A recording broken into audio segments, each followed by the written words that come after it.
Beredar video seorang wanita nekat menerobos jemaah yang sedang melaksanakan sholat Jumat. Diduga wanita tersebut hendak mengganggu imam masjid yang sedang memimpin sholat. Beruntung seorang jemaah di barisan paling depan berhasil menggagalkan aksi wanita tersebut. Dalam video, seorang wanita tampak begitu santai melewati jemaah yang sedang khusyuk sholat Jumat. Ia mengenakan kaos kuning, celana panjang hitam, dan membawa tas selempang berwarna coklat. Wanita tersebut berjalan menuju tempat imam yang saat itu sedang memimpin sholat.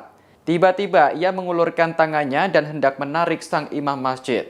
Beruntung aksinya berhasil dicegat salah satu jemaah yang berada di saf depan, tepat di belakang imam. Jemaah tersebut menangkap si wanita dan mengamankannya ke ruang azan.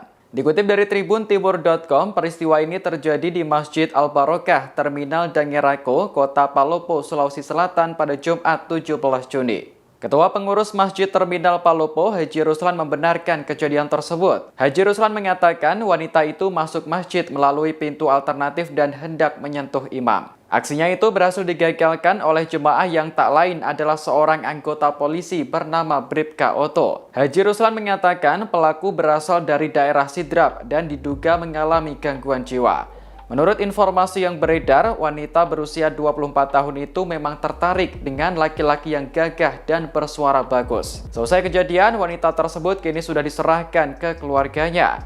Ia disebut kabur dari rumah sakit khusus daerah Dadi, Makassar.